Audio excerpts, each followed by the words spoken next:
नमस्कार दोस्तों, स्वागत है आप सब लोगों का अपने YouTube channel online classes with Shyamu में। ये हमारा वीडियो हिस्ट्री से संबंधित है और इस वीडियो में हम वैदिक सभ्यता को पढ़ेंगे। वैदिक सिविलाइजेशन अर्थात इसमें कोई भी आप परीक्षा की तैयारी करते हैं तो वहाँ से इतिहास से संबंधित को प्रश्न पूछे जाते हैं। जैसे वैदिक सभ्यता है और इससे हम जो भी प्रश्न हो सकेंगे वो प्रश्न पूछेंगे। और अभी आपका एग्ज़ाम जैसे बिहार है, बिहार शिक्षक भर्ती है, तो बिहार शिक्षक भर्ती में इतिहास का पोर्शन बहुत ज़्यादा ही रहता है। तो बिहार परीक्षा की दृष्टि से काफ़ी इम्पॉर्टेंट वीडियो है। सभ्यता, देखिए वैदिक सभ्यता किसे कहते हैं इसको हम पहले समझते हैं कि वैदिक सभ्यता क्या होता है, वैदिक सभ्यता किसे कहा जाता है।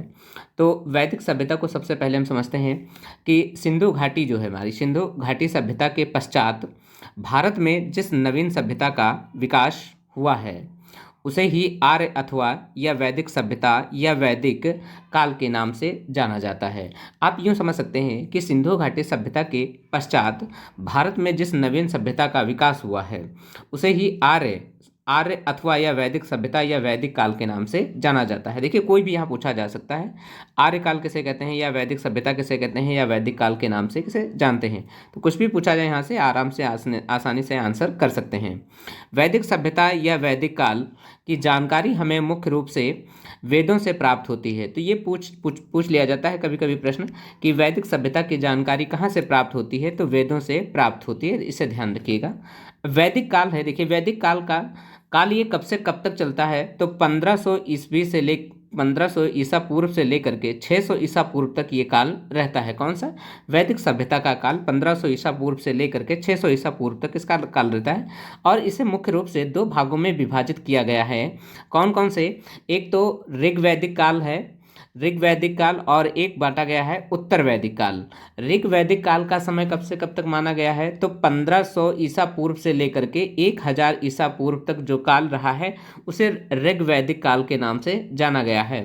1000 ईसा पूर्व से लेकर के जो 600 ईसा पूर्व तक जो समय रहा है उसे उत्तर वैदिक काल के नाम से जाना गया है। अब इसके बारे में विस्तृत जानकारी करते हैं। अब यहाँ वैदिक काल किसे कहते हैं, तो जिस काल की जानकारी यानी ऋग्वेद से मिलती है उसे ऋग्वैदिक काल कहते हैं। इसका समय हम देख चुके हैं कि कब से कब तक 1500 ईसा पूर्व से लेकर के 1000 ईसा पूर्व तक इसका काल माना गया है ऋग्वैदिक काल का। अब हम समझते हैं कि उत्तर वैदिक काल, जिसका काल 1000 ईसा पूर्व से लेकर के 600 ईसा पूर्व माना गया है। इस काल की जानकारी अन्य वेद से मिलती है, जैसे यजुर्वेद, सामवेद और अथर्ववेद, इन वेदों से मिलती है। देखिए ऋग्वैदिक काल की जानकारी ऋग्वेद से मिलती है, जो उत्तर वैदिक की जानकारी है वो यजुर्वेद है, सामवेद है और अथर्ववेद हैं, इनसे जानकारी हमें प्राप्त होती है। तो आइए सबसे पहले हम जो समझते हैं वैदिक सभ्यता। तो वैदिक सभ्यता में जैसे हम समझते हैं यहाँ पर कि वैदिक काल में आर्यों का आगमन भारत में हुआ था। तो ये सीधे प्रश्न पूछ लिया जाता है कि वैदिक काल में आर्यों का आगमन भारत में हुआ था, यह इस तरीके से पूछ लिया जाएगा कि भारत में आर्यों का आगमन किस काल में हुआ था, तो वैदिक काल में हुआ था। आर्य आर्य संस्कृत शब्द है जिसका अर्थ होता है श्रेष्ठ। आर्यों का मूल निवास स्थान कहाँ है, तो आर्यों का मूल निवास स्थान, अब देखिए यहाँ से काफ़ी विवाद रहता है। अलग अलग वैज्ञानिक हैं, अलग अलग अपना तर्क देते हैं, अलग अलग वो अपना मत देते हैं, तो इसमें अलग अलग के हिसाब से मत मिलते हैं सभी के। तो मैक्स मूलर जो है, मैक्स मूलर ने बताया था कि आर्य लोग जो है ये मध्य एशिया से आए हुए हैं। ये किसका मानना था? मैक्स मूलर लोगों का मानना हुआ था कि आर्य जो है भारत में मध्य एशिया से आए हुए हैं। वहीं दयानंद सरस्वती का मानना था कि आर्य तिब्बत से आए हुए हैं, और बाल गंगाधर तिलक का मानना था कि आर्य उत्तरी ध्रुव से आए हुए हैं। तो ये अलग अलग वैज्ञानिकों के तर्क हैं और अलग अलग इसे जो है माना गया है। लेकिन अब इसको आगे हम थोड़ा और डीप समझते हैं। तो यहाँ पर बताया गया है कि आर्य सर्वप्रथम पंजाब एवं अफगानिस्तान में आकर के बसे हुए थे। आर्य कहीं से आए हुए थे, हम यूँ समझ सकते हैं कि आर्य आप कहीं से समझ सकते हैं कि जैसे मध्य एशिया से आए हों या तिब्बत से आए हों या फिर उत्तरी ध्रुव से आए हों। मगर आर्य जब आए हुए थे तो भारत में सबसे पहले जो है पंजाब एवं अफगानिस्तान में आकर के बसे हुए थे। यह एक ग्रामीण सभ्यता थी। आर्य जब उस समय आए हुए थे तो यह एक कैसी सभ्यता थी, तो ग्रामीण सभ्यता थी। आर्यों की जो भाषा है वो कैसी है, वो संस्कृत है। तो आर्यों की भाषा कई बार पूछ ली जाती है, आर्यों की भाषा कौन सी थी, तो संस्कृत थी। नेक्स्ट, अब यहाँ से और हम थोड़ा समझते हैं। आर्यों की प्रशासनिक इकाई को 5 भागों में बांटी गई है। कितने भागों में, 5 भागों में बांटी गई है। कौन कौन से हैं, सबसे छोटा जो है कुल होता था, कुल से बड़ा ग्राम होता था, ग्राम से फिर विश्व होता था, विश्व से जन, और जन से जो बनता था राष्ट्र बनता था। तो इन्हें 5 वर्गों में जो है विभाजित की गई है, 5 प्रशासनिक इकाइयों में इन्हें बांटी गई है। कुल कितने वेद हैं, तो वेद तो आप सभी लोग जानते हैं कि हम जो है वेद कितने हैं, 4 वेद हैं। ऋग्वेद है, यजुर्वेद है, अथर्ववेद है और सामवेद हैं। ये हमारे 4 वेद हैं। ऋग्वेद सबसे प्राचीन वेद है, यही सबसे पुराना वेद है। इसमें 10 मंडल, 1028 सूक्त हैं और 10,462 जो हैं रचाएं हैं। ये भी ध्यान रखना। ऋग्वेद के 3रे मंडल में गायत्री मंत्र का उल्लेख है। तो ये सीधा फैक्ट पूछ लिए जाते हैं कि गायत्री मंत्र का उल्लेख ऋग्वेद के किस मंडल में है, 3रे मंडल में है। ऋग्वेद में स्रोत और प्रार्थनाएं का संचय है। देखिए यहाँ स्रोत यानी स्त्रोत और प्रार्थनाएं का क्या है, संचय है ऋग्वेद में। और बताया गया है, देखिए यहाँ से, तो यहाँ से बताया गया है ऋग्वेद में कुल मंत्रों की संख्या कितनी है, तो 10,580 मंत्रों की संख्या है। इसमें 118 मंत्र दोहराए गए हैं। मूल मंत्रों की संख्या 10,462 है। कितनी है, 10,462 है। ये भी जो है बताई गई है। नेक्स्ट है, अब यहाँ से समझते हैं, देखिए यजुर्वेद। तो यजुर्वेद भी समझ लेते हैं, यजुर्वेद किसे कहते हैं। यजुर्वेद में यज्ञों के नियमों एवं विधि विधान का संकलन जो है मिलता है। इसमें बलिदान विधि का भी वर्णन किया गया है।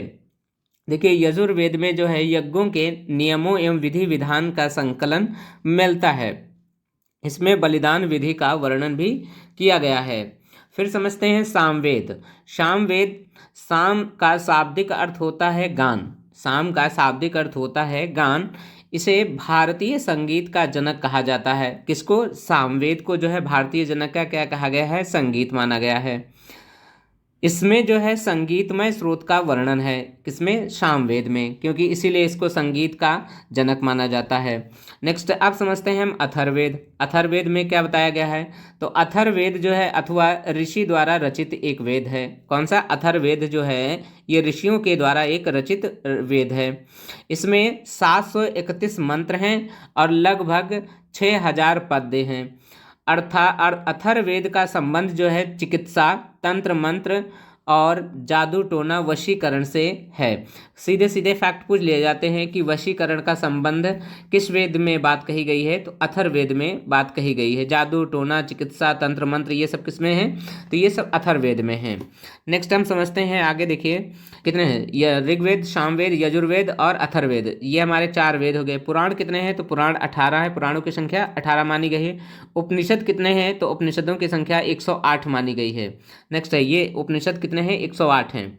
उपनिषद का शाब्दिक अर्थ होता है गुरुओं के समीप बैठना, यानी गुरुओं के जब समीप बैठने हैं तो उसे हम क्या कहते हैं, उपनिषद कहते हैं। सत्यमेव जयते मुंडकोप के निषद से लिया गया है। तो यहाँ सीधे फैक्ट पूछ जाता है, ये सत्यमेव जो जयते है ये कहाँ से लिया गया है, तो ये मुंडकोप के निषद से लिया गया है। वेदांग की संख्या कितनी है, तो वेदांग की संख्या 6 बताई गई है। तो वेदांग की संख्या कितनी, 6 है। नेक्स्ट है, यहाँ से ध्यान रखना है। आगे समझते हैं, देखिए यहाँ ऋग में समाज को 4 वर्णों में बांटा गया है। कौन कौन से, क्षत्रिय, ब्राह्मण है। कौन कौन से, ब्राह्मण है, क्षत्रिय है, वैश्य है और शूद्र है। ये 4 इनको जो है वर्णों में विभाजित किया गया है। अब यहाँ से और थोड़ा इनको हम समझ लेते हैं।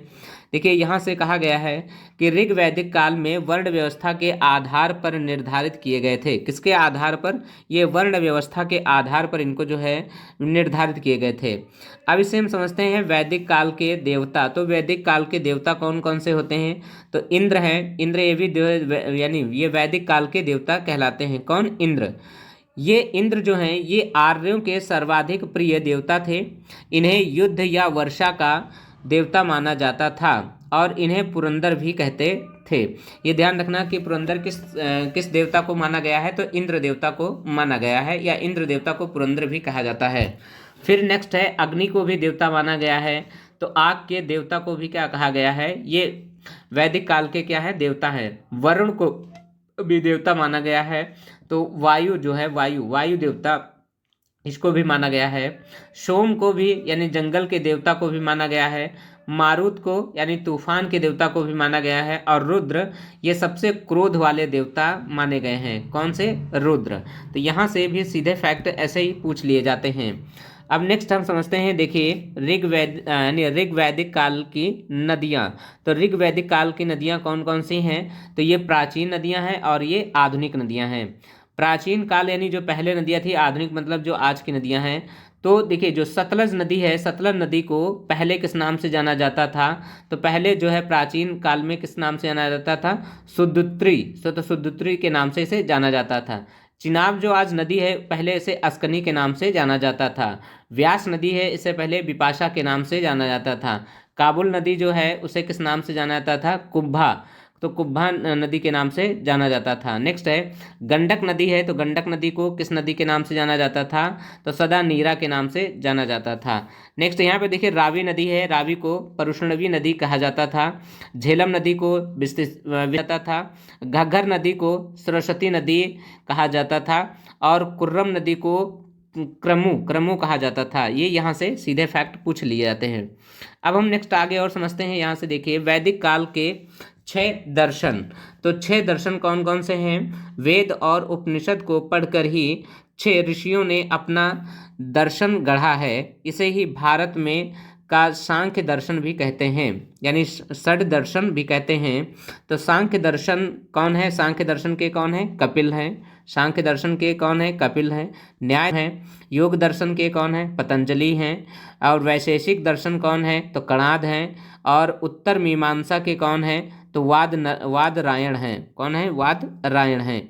ये यहाँ से अगला बताया गया है कि पूर्वी मीमांसा के कौन है? तो जैमिनी हैं। तो ये पूर्वी मीमांसा के हैं, जैमिनी हैं। नेक्स्ट अगला बताया गया है, देखिए आर्यों का मुख्य जो व्यवसाय क्या था? तो इनका मुख्य व्यवसाय पशुपालन था। यानी आर्यों का जो मुख्य व्यवसाय है उनका क्या था? पशुपालन था। आर्यों का समाज जो है पितृ प्रधान था। आर्य उस समय जब थे तो उनका समाज कैसा था? पितृ प्रधान था, यानी अर्थात पिता जो है प्रधान होता था, घर का मुखिया। नेक्स्ट है गाय को अघन्या कहा गया है, किसके? यानी वैदिक काल में। नेक्स्ट है ना मारे जाने योग्य पशु की श्रेणी में इसे रखा गया था। आर्यों का प्रिय पशु घोड़ा था। आर्यों का जो प्रिय पशु क्या था? घोड़ा। एवं सर्वाधिक प्रिय देवता कौन थे? इंद्र थे। आर्यों द्वारा खोजी गई धातु कौन सी थी? लोहा थी। नेक्स्ट है ऋग्वैदिक काल में सरस्वती नदी जो है सबसे महत्वपूर्ण तथा पवित्र नदी मानी जाती है। ऋग्वेद और यमुना का उल्लेख 3 बार हुआ है तथा सिंधु नदी का उल्लेख सर्वाधिक बार हुआ है। तो इसमें यह ध्यान रखना कि गंगा नदी का उल्लेख कितनी बार हुआ है? 1 बार हुआ है।